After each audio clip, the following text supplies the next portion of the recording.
பூசையானது நடைபெற அனைவரும் வந்து இப்பூசையில் கலந்து கொண்டு வாழ்நாள் இன்பம் என்கின்ற இன்பத்தில் நாம் திளைத்திருக்க பூசை வழிபாடு நடைபெறுகிறது.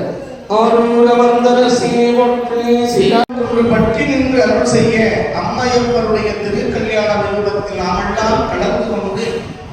அதன் வாயிலாக ஏழை இன்பத்தையும் பெற்று இன்பமாகிய இன்பத்தில் இருந்து பேரின்பமாகிய பேரின்பத்தை அடைவதன் பொருட்டாக இந்நாள் நமக்கு வாழ்வில் ஒரு பொன்னான நாளாக கருதப்பெறுகின்ற வகையிலே இறைவன் எடுத்த பெரும் செயலாகிய செயலுக்கு இன்பத்தின் வாயிலாக இருக்கக்கூடிய இறைவனையும் இறைவனையும் என்றோ நாம் இணைந்து வழிபாடு செய்கின்ற அளவில் இல்லாமல் அன்றாடம் இமைப்பொழுதும் என்னெங்கில் நீங்காதான் தாழ்வாழ்க என்கின்ற அருளாளர்கள் திருவாக்கின்படி இடத்திலே ஞானத்தின் உருவாக ஞானத்தின் களிப்பாக இருக்கக்கூடிய பெருமானையும் பெருமாட்டியும் நிலை பெறுகின்ற வகையிலே இப்பொழுது எல்லாம் உள்ள பெருமானுடைய திருக்கோயிலில் கோபூசை என்று சொல்லக்கூடிய கோபூசையானது நடைபெற்று அதன் வாயிலாக திருவிளக்கு வழிபாடு, புனித நீர் வழிபாடு, ஆணையர் வழிபாடு, உலகத்தில் முதல் கடவுளாக ஓங்காரத்தின் பிரணவமாக விளங்கக்கூடிய மூத்த பிள்ளையார் வழிபாடு, அதை தொடர்ந்து அம்மையப்பர் வழிபாடு உள்ளிட்ட 7 வழிபாடுகளும் தொடர்ந்து நடைபெற இறைவன் கூட்டி வைத்த வண்ணமாக நிகழ்ச்சியின் நிறைவின்படியாக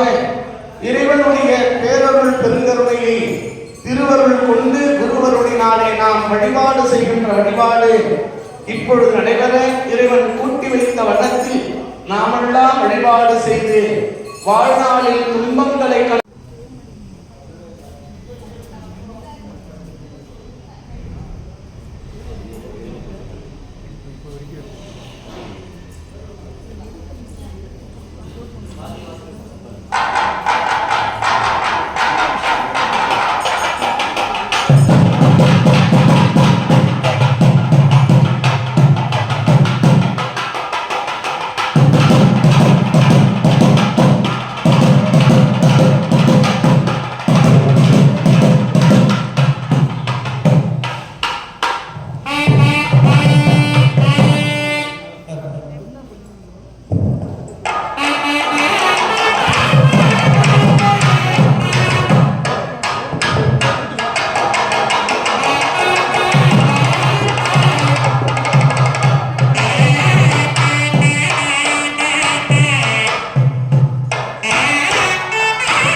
எல்லாம் உள்ள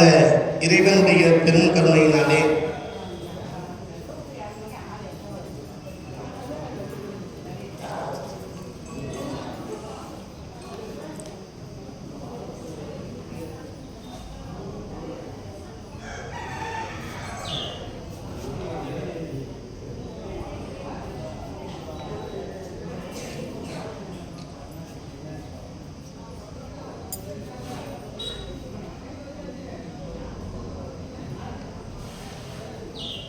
அன்பு நலம் சார்ந்த பெரியவர்களே,